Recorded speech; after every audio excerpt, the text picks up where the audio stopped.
We are Aaron and Shah. Back in 2022, we took a leap of faith and picked up scuba diving. Ever since we started, we've been blown away by the beauty of the underwater world and could never look back. We know scuba diving can seem a little bit scary, but after our latest dive adventures in the Perhentian Islands, we've been inspired to create this new video where we will share how our diving experiences have evolved since we first picked it up. So if you have never scuba dived before, we are here to share some of our journey as relatively new divers and to dispel some common myths about diving. And if you are fresh divers like us, we hope that you can relate to some of our experiences as well. Stick around to hear our tips, stories, and what we have learned along the way.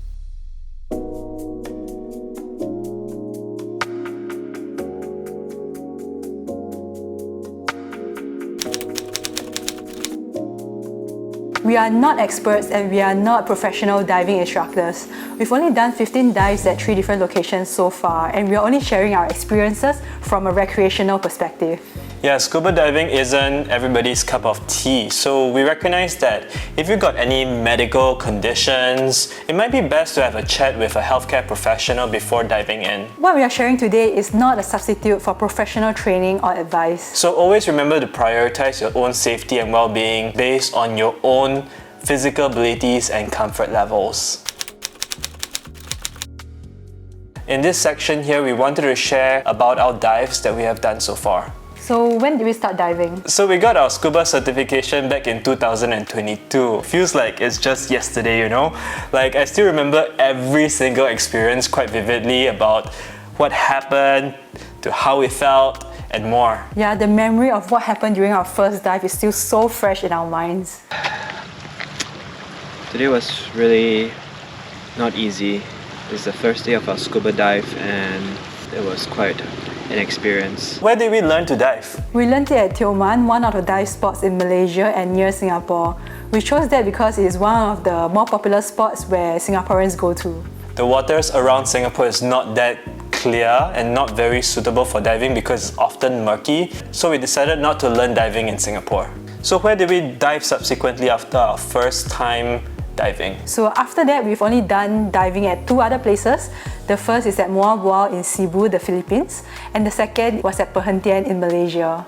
So why did we decide to learn to dive? So when I was 17, I actually took up a scuba diving course in school. It was like a one-day program, and there are a lot of other activities to choose from, but I decided to do something that is outside of my comfort zone. It is a confined water course in a pool, and it just sparked my interest for diving. For me, I've never really considered to learn how to dive.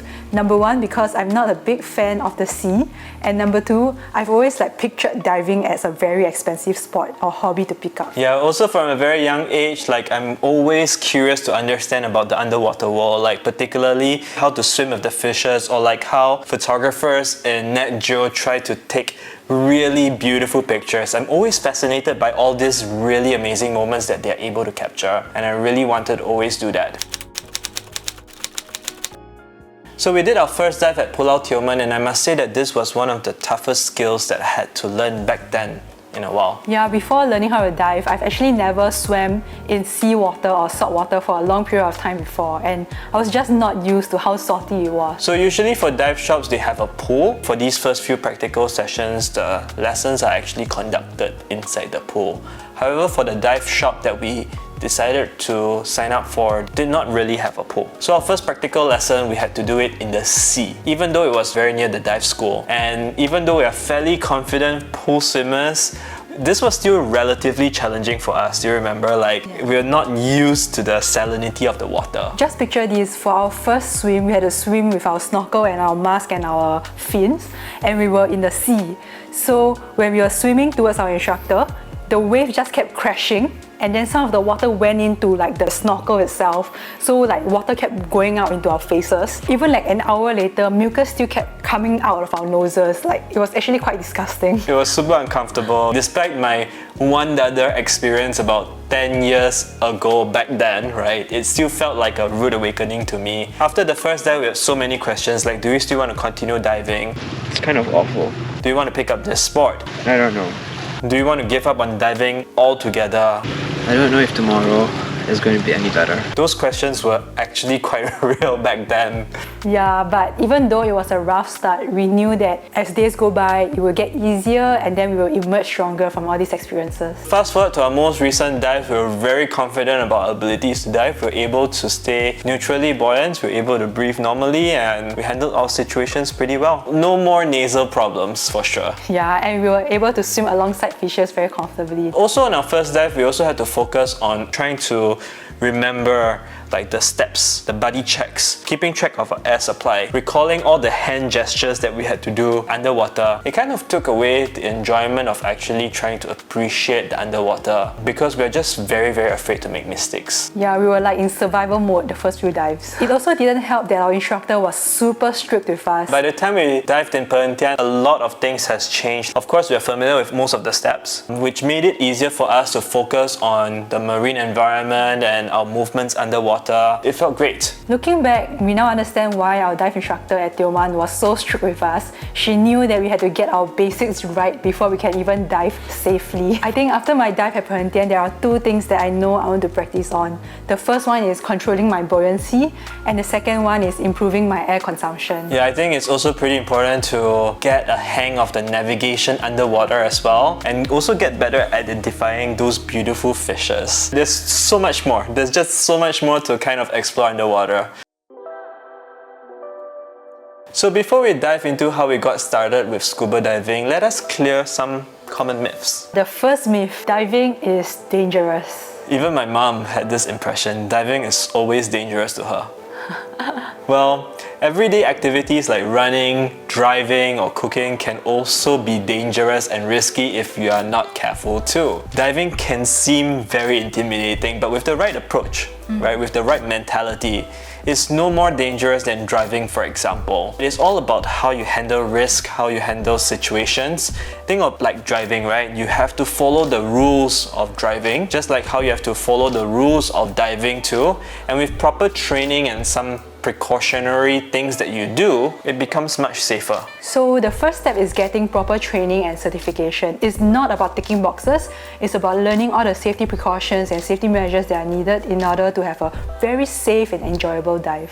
Yeah, exactly. We learn how to handle our gear, we learn how to manage our buoyancy, we learn how to navigate underwater and keep an eye, on the air supply and our body's responses. Diving schools also stress safety precautions and buddy systems, so you are never alone in any dive. Staying fit and also taking a refresher course if you haven't dived in a while is important in helping you stay safe. Of course, we should always dive within our limits. Like, if something doesn't feel right, we could skip that dive. Because at the end of the day, diving is about exploring an incredible part of the planet and not about pushing our own limits. The next myth, will I drown? The risk of drowning is low if you follow instructions and dive with certified instructors. Instructors or dive masters, they are trained to handle difficult situations and reduce the risk of these accidents. So most dive schools go through rigorous certification procedures before opening, and the reputable ones usually have positive reviews. Feeling nervous about something new is very normal, especially with diving. But with enough safety precautions and training and certification, you will feel less nervous as time goes by. And you can always start at shallower depths or like in a pool if you're scared. Absolutely. So the next common myth is whether or not sharks will eat me or fishes will bite me.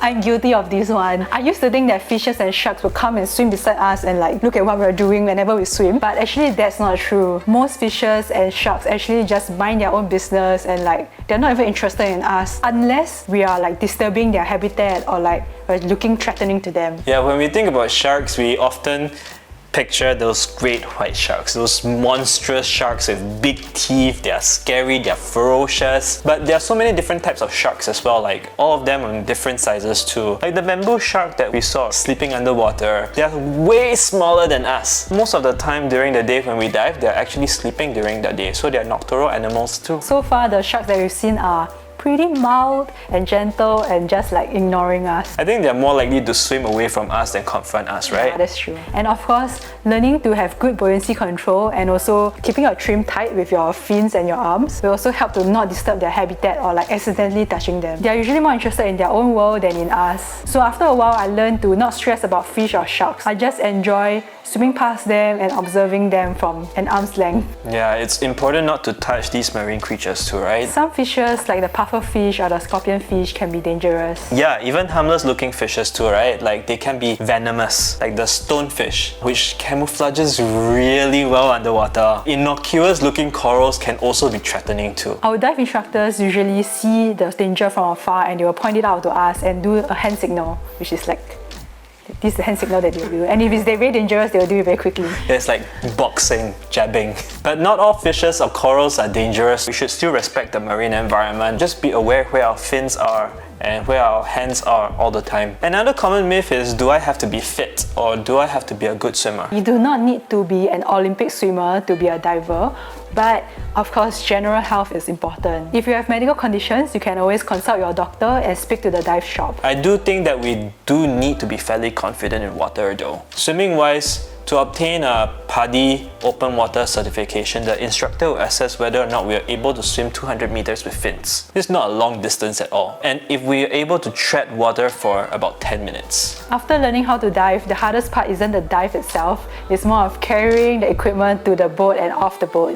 I think those could weigh up to like, what, 10 kilograms? I don't know, it's very heavy. So next common myth, diving is expensive. Yeah, diving is not the cheapest sport. It's not like basketball, not like running where you just need to go out with shoes. Diving does require you to spend some money on certification, but everyone we have spoken to kind of like tells me that it is worth every single cent. One of the common myths is that diving requires a lot of scuba gear and scuba equipment, like the BCD or the regulator. Could cost over $1,000 if you purchase it by yourself. Yeah, but actually you can rent most of this from the dive shop. The only equipment that we have is our mask, and we got that because we wanted one with an Asian fit. So for the rest of the equipment, like we usually rent them from a dive shop when we decide to scuba dive. Renting is usually not that expensive, and usually we just do a round of safety inspections on the gear before we proceed with the dives. However, we don't live near a dive site, so traveling there can add on to the cost of diving. Moreover, since the dive sites are clustered in specific areas, we would usually need to spend more time at the island. So for example, we will need to spend more money on the accommodations and also the food at the island. But there are other ways to save money as well, like diving in off-peak seasons or purchasing dive packages that includes gear rental as well as accommodations. Those will help to lower the cost overall. We also like to compare between dive shops for different packages too. Exploring the underwater worlds can be worth the investment, and we usually try to do more things other than just diving. We usually do like maybe snorkeling or exploring the island or like just hanging out at the beach. It's going to be worth it in the long run. Next myth, I will get lost underwater. For recreational dives, a dive master will usually organize and lead the dive, including briefing the group beforehand, navigating the waters, and checking in on the group's like air levels. We always do a PADI system too, so that it makes the dive overall relatively safer. Sometimes the water condition isn't perfect, like the water can be murky and sometimes our mask can fog up, so our visibility might drop. But for all the dives that we have went on, we never really got lost before, right? We try to clear up our mask if they fog up. If the instructor notices that we are not visible, they might flash their lights to signal where he is so that we can swim closer to him or her. And sometimes they'll make this sound using the metal stick as well as the air tank. It's a very, very obvious sound. That ding ding ding sound can be quite jarring at times, and it kind of gives us PTSD because our first instructor would do that a lot when we didn't follow her instructions. There are also established safety procedures and also like hand signals for us to communicate underwater if there's any like thing you want to say. Some of the common hand signals that we use are like descend, slow down, or if we're ascending and there is a boat above, we do this. There's a boat. Side note, we have also adopted some of these signals in our everyday life as well. Like for example, are you hungry? Or do you have a stomach ache? There is another procedure that we learn if we lose our body underwater. So what happens is that you look around for your buddy for a minute from where you lost your buddy. And if you don't see your buddy after a minute, you ascend to the surface and then you wait for your buddy to also appear on the surface. Experiencing these dives firsthand helped me debunk a lot of these myths that I have. Diving became an extremely rewarding experience where the initial hesitation of trying to counter these fears kind of gave way to a sense of freedom, whole new wonder of the underwater world. It's amazing to see this vibrant marine life and these breathtaking seascapes, which have kind of opened my eyes to a whole new world beneath the surface. After all the dives that we had, we come up with each one of them with a deeper sense of appreciation for nature. Each dive is unique. We get to see many different types of corals and fishes. It's like stepping into a whole new world. This is how I imagine astronauts will feel. Yeah. Completely new world up there. And the other thing is that diving is totally different from visiting a zoo where the animals are in cages. When you dive, you get to swim alongside the fishes and look at the corals. It's more like a safari. For me, it's all about the underwater terrain and how it interacts with water. On our last dive, we explored one of the islands in the Pulau Perhentian archipelago. Oh, you mean Tokong Burong? Yes, Tokong Burong. From above, Tokong Burong looks like a small rocky outcrop rising out of the sea. But underwater, the same hill is teeming with activities. The rocks from the base for a vibrant coral reef, and the current shapes some of the rocks into a small little canyon that we are swimming through it. I just think it's really majestic, and even though it's just a small little stretch, right? Swimming through it was just an incredible experience. There's also something quite meditative about diving. Yeah, I can feel the water all around me and all I could hear was my own self breathing. Have you ever heard the sound of fishes underwater? Fishes don't make sound. They do! They do, let me show you. Wait, this is the sound of fishes? I don't think I've noticed this before when I was diving. Yeah, it's really interesting, right? It sounds like pops of warhead sour candy. It's very obvious when we were swimming underwater this time, right, Perhentian? I don't think I've heard it. I was just sharing my own breath. Another great thing about diving is meeting people with similar interests and passion. It's so amazing because somehow when we meet people at dive shops, they are always super happy, super energetic, and super smiley. We learned about their local culture too, right? During our last dive, the instructors at Perhentian were giving us great food tips at Terengganu. Yeah, and their recommendations are always spot on. Best keropok ever. They will tell us which are the best restaurants to go to and which ones to avoid. Diving has so many different rewards, and I think for me, it's just amazing to be part of this diving community. It's a different type of traveling because you get to interact with the people and you also get to interact with the environment. Absolutely. So since we are not diving experts, we'll skip all the technical bits in this video. Instead, we'll give you a walkthrough of our process from turning the idea of a dive trip into a well-prepared adventure. Everyone has their own approach to how to plan a dive trip, but this is how we do it, and we love to hear how other people do it too. For us, it usually starts with someone having an itch to dive, and that is usually Aaron. I'm guilty as charged. So what we do to start off is to begin our research into potential dive destinations. We look at pictures, we'll watch videos, we talk to people who have been to those dive sites before. For example, when we wanted to learn diving, we chose Tioman because number one, it's near Singapore and it's a popular spot among Singaporeans to get their certification. For our trips to Cebu and Perhentian, we chose those places because we know that there are popular dive spots around there and we are guaranteed to have accommodations and food for tourists. Yeah, well, generally we don't have a specific preference for those dive sites. We're open to recommendations generally from the dive shop or the dive masters.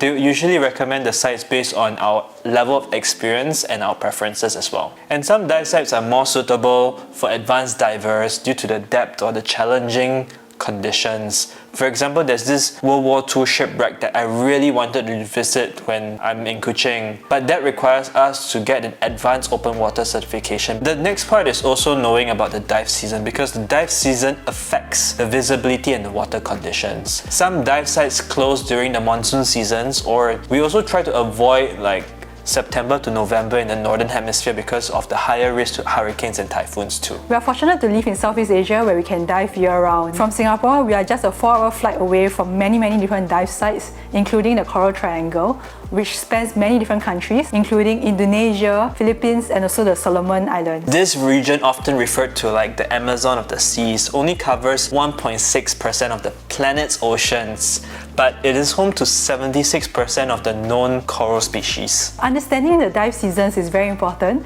so that we can avoid unfavorable conditions. Besides choosing where we want to dive, we also need to decide on how many dives we want to do and how many days we want to spend there. Usually we plan about 5 or 6 dives per trip. As more than that, for us it could be quite exhausting. These dives spread over 2 to 3 days. For the ones that we went to in Cebu and Perhentian, they offer up to 3 dives a day. We usually try to include a buffer day within our plans. Sometimes the weather could be bad and the dive could be cancelled, but sometimes we just want to spend an extra day before the start of the dive to explore the island. Also, we always not fly immediately after diving. When we dive, nitrogen gets absorbed into our blood and our tissues, and then when we ascend to the surface, this nitrogen turns into gas bubbles. And if you have to take a plane like quickly after you dive, this nitrogen can come out very quickly and form bubbles in your blood instead of coming out slowly through your lungs. Yeah, this could be quite dangerous and fatal, right? Yeah. Hence, we'll leave a day or two between diving and flying so that this thing called the decompression sickness doesn't happen to us. And also one of the things that we always do to make sure our adventures are going to be awesome is to find the right dive center. Finding the right dive center is really important because they can make or break our experience. Sometimes we'll go on TripAdvisor and Google reviews or Facebook reviews to ensure that these instructors are experienced and check with them if the equipments are well maintained. Another thing is that we always check if the dive center is affiliated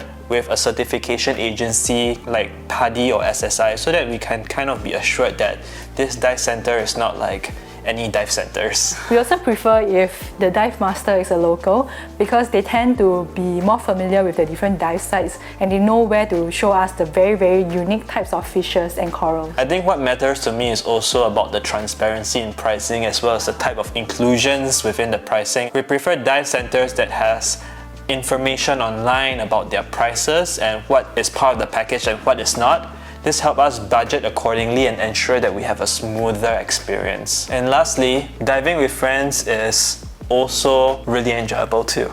Yeah, our last trip to Cebu with Cert and Zhihao was an amazing experience because we get to share the dives with people with the same passion and enthusiasm. So they have recently gone on a trip to Okinawa in Japan and they have shared some pictures and stories with us, and this got us really excited and possibly planning our next adventures together. We can't wait for the opportunity to dive with them again.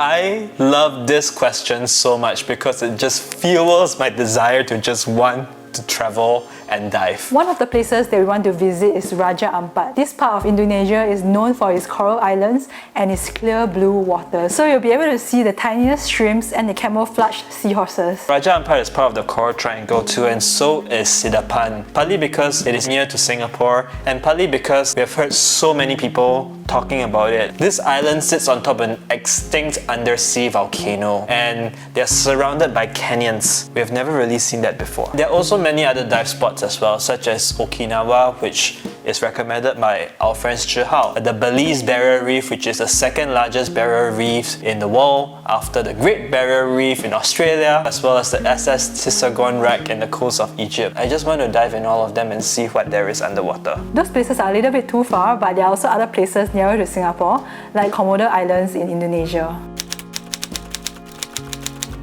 So for those who are curious about diving but not yet ready to fully commit to certification, there are introductory programs such as PADI's Discover Scuba Diving program. I think this program is perfect for testing the waters and learning the basics of scuba diving within a short time. If you decide to dive deeper into this hobby, the next step would be getting a certification. There are two main bodies of certification in diving. One is PADI and the other is SSI. For us, we chose to get the PADI certification because it's the largest and most widely recognized certification body in the world. For beginners, both PADI and SSI offer pretty comprehensive foundations in diving and they're not all too different from each other. I think the only main difference is their teaching methodologies. Whereas PADI's approach is more structured and more linear, SSI is more adaptable to a learner's pace. For us, we took the PADI Open Water certification, which allows us to dive up to 18 meters. This open water PADI certification requires us to be able to swim and be medically fit enough for diving. And of course, we just have to be 10 years old and above to take this course, which Obviously we are.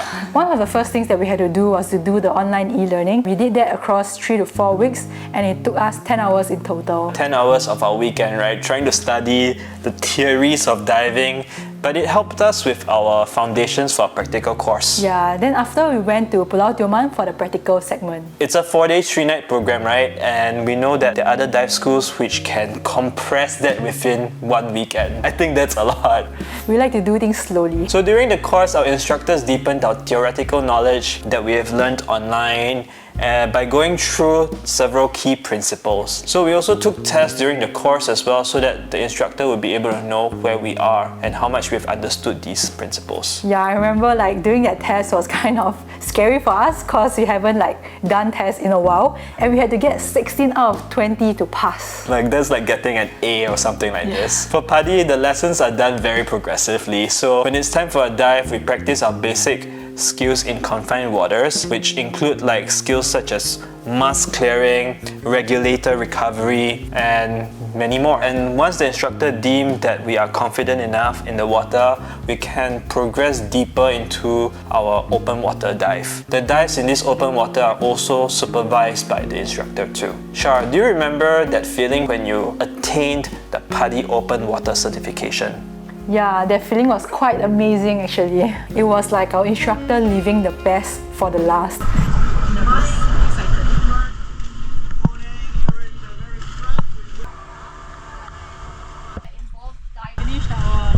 And all the fishes and the corals were just like wowing us. Or maybe actually we were just more observant during our last dive because we were less nervous. Yeah, I remember that feeling too. It was a very challenging few days at the beginning, and then after that when we emerged certified, like it felt like we have completed a very difficult and challenging task. Yeah, and after we got our certification, Aaron immediately wanted to do a next dive.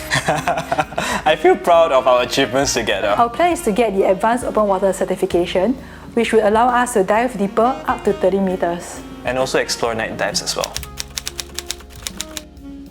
I've received these questions from a lot of my friends and family members about why we decided to take up scuba diving, and my answer to them is very similar for all of them. Like, diving has always been something within my radar since I was young, and it is a sport that if I knew I don't pick up right now, I might not have the same drive to pick it up years later. So picking up this earlier also means that I'm able to find a completely new world earlier in my life as well. Climate change and rising sea temperatures are affecting the marine life, and diving right now allows me to see the marine environments as they are right now. And speaking to more people and also diving around allows me to understand what kind of conservation effort can be made to ensure that the marine lives are there in years to come.